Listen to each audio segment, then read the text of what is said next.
All right, joined now by senior Nate Heise. I'll save the sixth-year stuff. We'll make you just feel like a normal senior. There you go. Last year, college ball, how excited are you for it, and how are you feeling? I'm feeling really good. I think you look at it kind of with a sense of urgency with it being your last year, something that I haven't looked at it since I know there's always going to be another one. And knowing that this is the last time I get to experience all these different things, I think it gives you a little different viewpoint. And I feel great about how things are going right now, and I love how our team is, and I'm kind of just taking it all in, I think. TJ today talked about this summer how he had a conversation with you about, like, I know you're a sixth year, but you got to practice, and he said that has really changed this fall.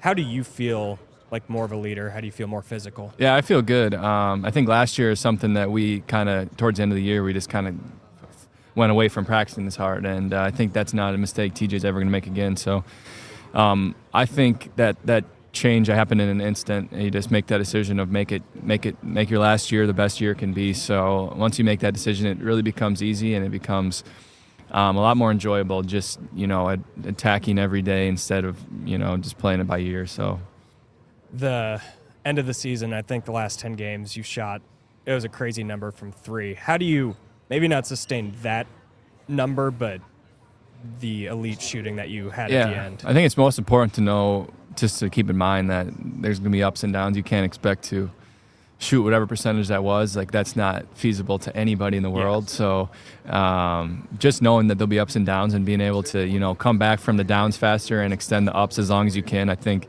those are the biggest things that you can do. And for me, it's less about mechanics. It's more about approaching the shot, anticipating the shot, and being aggressive for the shot. So, did you have a moment last year where you felt like it clicked at the Big 12 level?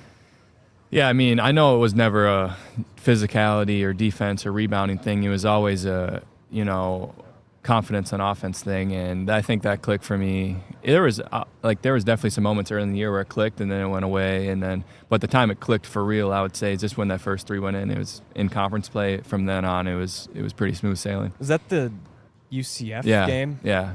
So it took longer than I would hoped, but once I went from there, I felt like it just took that one, and then it was. And that's not something that will happen this year. It's just being able to, get it going faster, I think. Blowout. Yeah.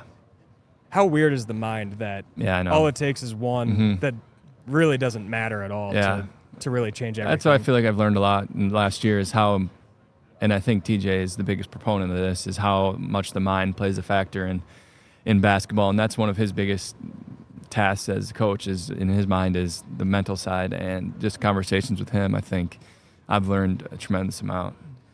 How much has the mind been challenged doing MMA fighting? It's challenging because it's all new to a lot of us, so you got to listen in order for it to work. And the first couple times, you just got to kind of stick with it. But it's definitely a conditioning thing, a listening thing, and things that you can translate to basketball. But it's been a fun experience. It's better than doing nothing. Are you an MMA fan? I am, yeah. The past couple years, I've gotten into it. I hate how expensive it is, but I try to watch as many as I can. When your coach is such a big UFC fan and he puts on all this muscle and to be an MMA fighter pretty much, intimidation-wise, how much of that actually does influence this program? Yeah, I mean, I think it starts from the top, and if you see somebody do it day in and day out, if you see somebody who doesn't do it, who does it some days and not other days, you don't really respect him as much. But he's in the weight room every day, same time.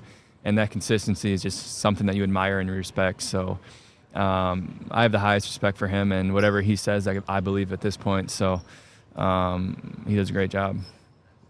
What time do you guys get to the gym Depends. most days?